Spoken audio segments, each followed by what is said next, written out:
Welcome to SSIC inter college Kanakpur. आइए आज कक्षा 11 का मैथ का सम्मिश्र संख्याएं और द्विघात समीकरण चैप्टर को पढ़ाते हैं।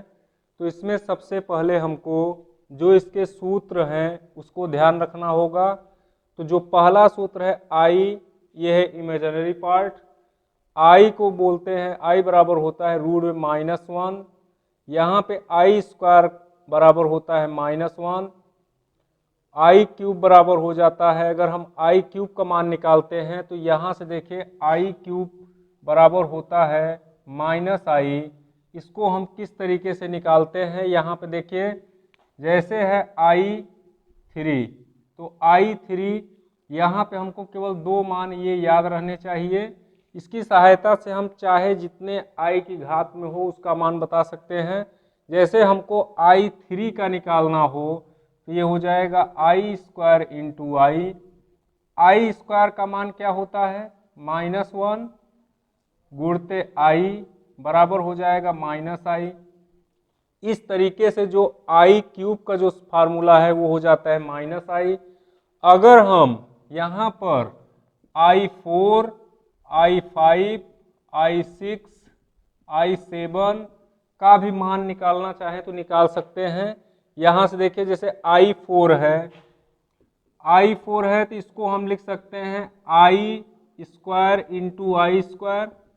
आई स्क्वायर का मान होता है -1, तो यहाँ पे रखेंगे -1 इंटू -1, ये हो जाएगा +1।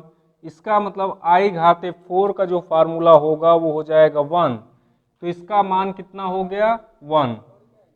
अगर हमको i5 का मान निकालना हो तो यहाँ पे देखिए i5 का मान अगर निकालना हो तो इसको हम तोड़ करके लिख सकते हैं i4 इंटू आई। और यहाँ पर देखते हैं कि जो i4 का मान है वो है 1, तो इसको हम लिख देंगे 1 इंटू आई बराबर हो जाएगा i। इस तरीके से जो i5 का मान होगा वो हो जाएगा यहाँ पर i। अगर हमको i6 का निकालना है तो i6 को कैसे यहाँ पे तोड़ करके लिख सकते हैं, i6 बराबर हो जाता है i4 इंटू आई स्क्वायर। i4 का मान होता है +1, तो ये हो गया 1 इंटू आई स्क्वायर का मान कितना होता है -1, तो ये हो जाएगा -1। गुणा करेंगे तो एक के -1 आ जाएगा, तो i6 का जो मान है वो हो जाएगा -1। इसी तरीके से अगर हमको i7 का निकालना हो तो यहाँ पे देखिए i7 का हो जाएगा i6 इंटू आई6 का मान कितना है -1 है, तो यहाँ पे लिखेंगे -1 इंटू आई बराबर हो जाएगा -i। तो इस तरीके से इसका मान हो जाएगा -i। तो इस तरीके से यहाँ पे देख रहे हैं कि जो i के मान है, जैसे i हो गया, आई स्क्वायर हो गया, आई क्यूब हो गया, i4 हो गया, i5, 6, 7, इन सभी का मान हम इसके सूत्र की सहायता से निकाल सकते हैं। लेकिन यहाँ पे जो हमारा क्वेश्चन आएगा वो i के घात में ज़्यादा, जैसे यहाँ पर हम कह दिए कि जैसे यहाँ पे 45 का हमको निकालना है।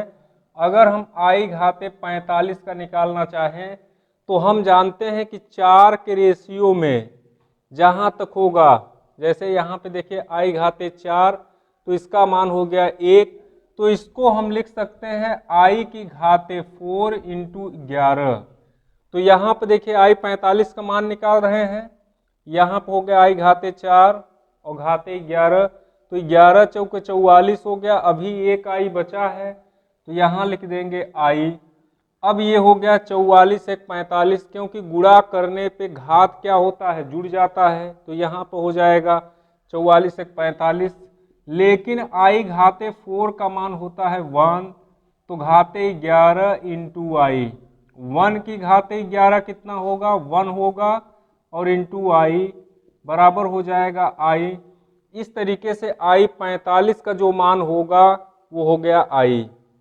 तो यहाँ पर देखिए जो हमारा फर्स्ट नंबर सवाल है वो दिया है निम्नांकित संख्याओं में से प्रत्येक को a प्लस ib के रूप में व्यक्त कीजिए। तो हमारा फर्स्ट नंबर सवाल है i की पावर 9 प्लस i की पावर 19 का मान हमको दोनों को जोड़ना है और उसको जोड़ने के बाद a प्लस आई बी के रूप में बताना है।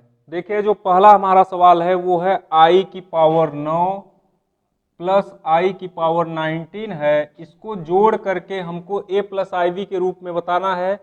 तो यहाँ पर इसको हम i की घाते 9 का मान निकालते हैं और हम जानते हैं यहाँ पर देखिए i की घाते 9 को हम तोड़ करके भी लिख सकते हैं।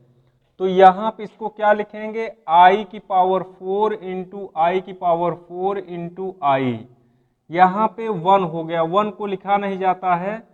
तो यहाँ पे देखिए 9 को हम तोड़ दिए, 9 को तोड़े हैं 4 गुणे 4 गुणे 1 में, क्योंकि इसका मान i घाते 4 का मान कितना होता है 1 होता है। तो ये हो जाएगा 1 इंटू आई 4 का फिर हो जाएगा 1 इंटू आई।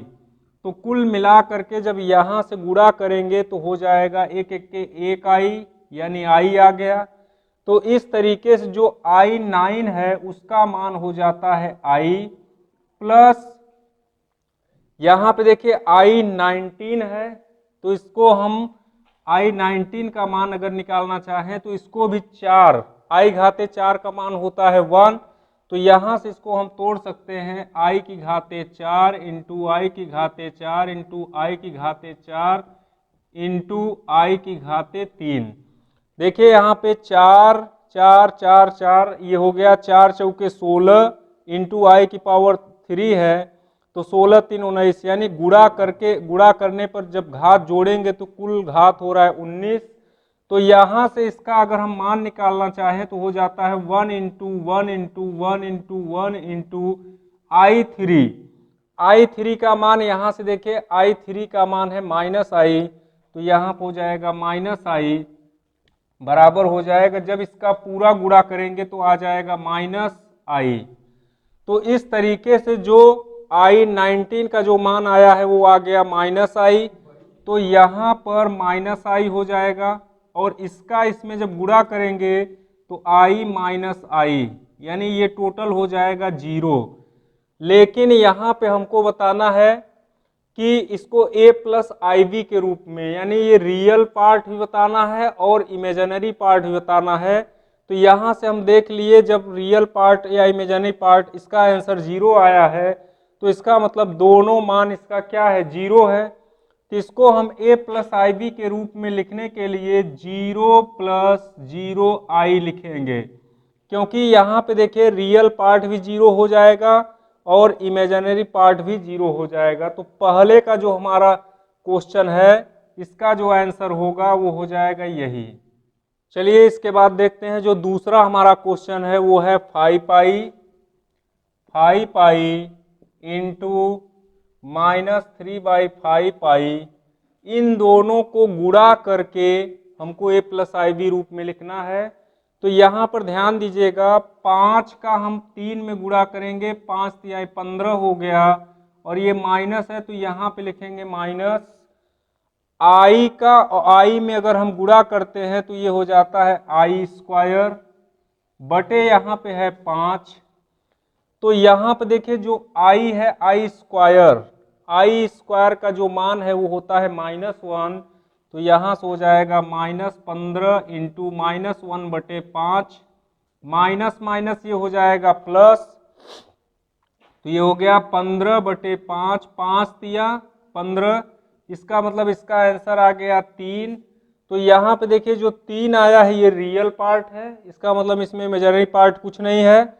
तो यहाँ पे उत्तर को हम कैसे लिखेंगे 3 + 0i, यही हो जाएगा इसका आंसर। यहाँ पे रियल पार्ट आ चुका है, इमेजिनरी पार्ट कुछ नहीं आया तो उसको हम 0 मानेंगे। तो आंसर में कैसे लिखेंगे 3 + 0i हो जाएगा, यही दूसरे का आंसर।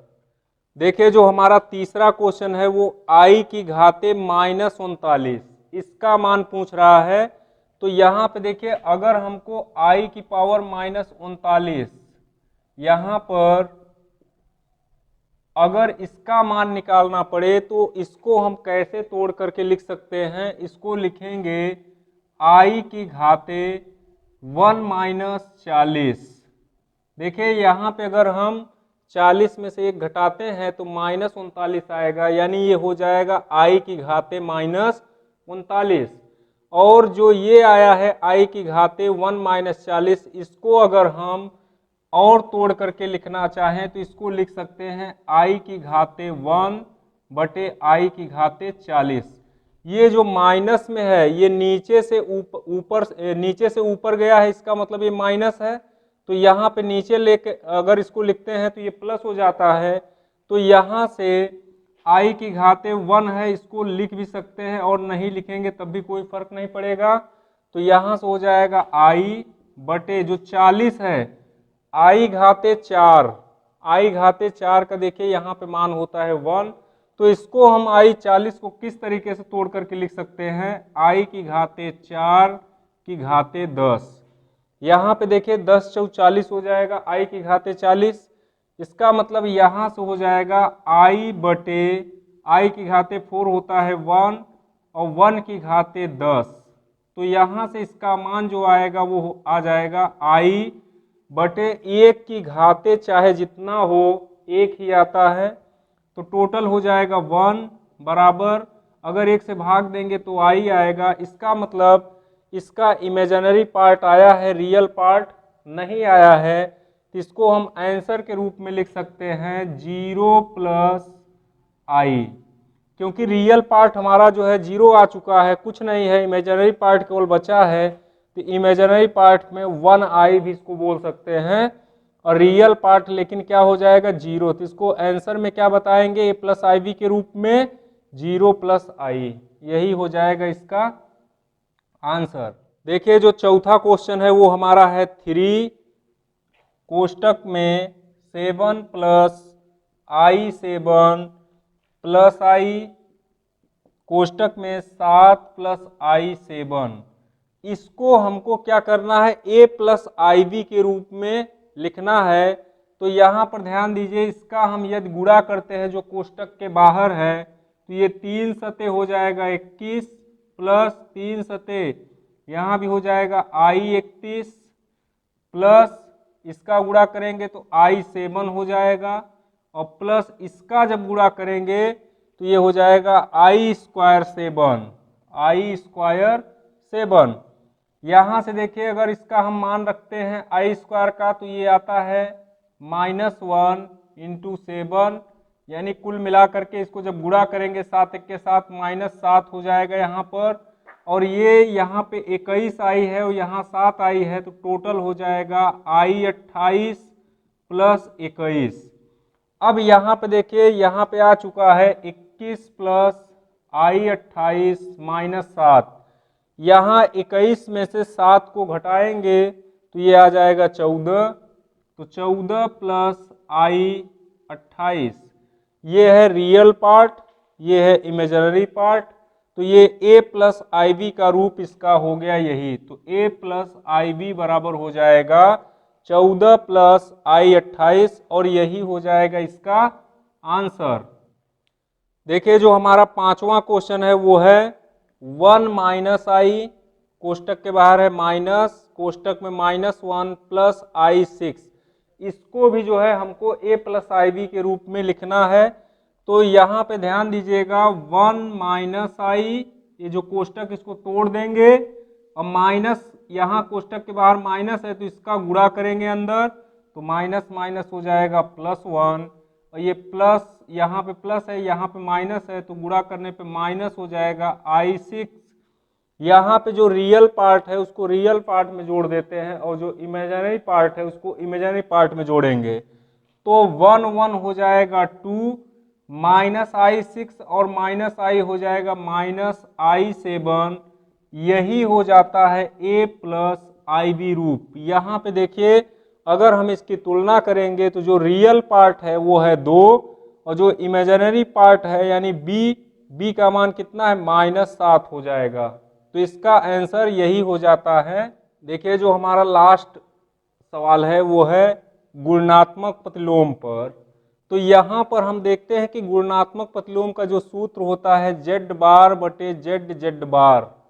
ये जो z बार है ये हो जाता है संयुग्मी, उसका कंजुगेट। तो यहाँ पर सबसे पहले जो क्वेश्चन दिया गया है कि 4 - 3i का गुणात्मक प्रतिलोम ज्ञात कीजिए। इसको ज्ञात करने के लिए हम क्या करेंगे, सबसे पहले इसको मान लेंगे z। तो यहाँ पर z बराबर हो गया 4 - 3i, लेकिन इसका जो संयुग्मी होगा z बार, तो यहाँ पे z बार इसको हम बोलेंगे 4 + 3i, यानी यहाँ पे जो माइनस है उसका जो है उल्टा यानी प्लस हो जाता है। तो यहाँ पे जो सूत्र हमारा बनता है गुणात्मक प्रतिलोम का, वो है गुणात्मक प्रतिलोम बराबर हो जाता है z का संयुग्मी यानी z बार। तो यहाँ पे z बार कितना आया है 4 + 3i बटे नीचे क्या है z है। तो यहाँ पे जो हमारा क्वेश्चन था वही z था, तो 4 - 3i, और यहाँ पे z बार यानी संयुग्मी से गुणा है, तो इसका संयुग्मी हो जाएगा ये ऊपर वाला 4 + 3i। यदि हम इन दोनों को हल करते हैं तो यहाँ से देखिए ये आ जाएगा 4 + 3i बटे, यहाँ पर सूत्र लग जाएगा a + b का a - b का, यानी एक कोष्टक में a + b, एक कोष्टक में a - b। तो यहाँ पर ध्यान रखिएगा a² - b² बराबर होता है a + b और a - b। तो इस तरीके से यहाँ पर बनता क्या है, एक बार प्लस है एक बार माइनस है, यानी ये वाला जो पक्ष है यानी हो जाएगा a² - b²। तो यहाँ से हम लिखेंगे तो a² का जो मान है वो है 4, तो ये हो जाएगा 4 का स्क्वायर माइनस b का मान है 3i, तो ये हो जाएगा 3i का स्क्वायर। तो यहाँ से आगे जब इसको हम हल करेंगे तो ये हो जाएगा 4 + 3i बटे 4 का स्क्वायर हो जाता है 16, तो यहाँ पे लिखेंगे 16 माइनस 3i का स्क्वायर कितना हो जाएगा, 3 का स्क्वायर होगा 9 और i का स्क्वायर होगा i²। तो यहाँ से हमको मालूम है कि जो i² होता है इमेजिनरी पार्ट का, उसका मान कितना होता है -1 होता है। तो यहाँ पर देखिए जब इसका मान रखेंगे तो 4 + 3i बटे 16 माइनस 9 इंटू i² का मान -1, तो यहाँ -1 हो जाएगा। तो इसको जब आगे हल करेंगे तो 4 + 3i बटे 16 माइनस माइनस क्या हो जाएगा प्लस, तो प्लस आ जाएगा 9। इसका मतलब इसको अगर हम जोड़ते हैं तो ये हो जाता है बराबर 4 + 3i बटे 16 9 25, यहाँ पर कितना हो जाएगा 25।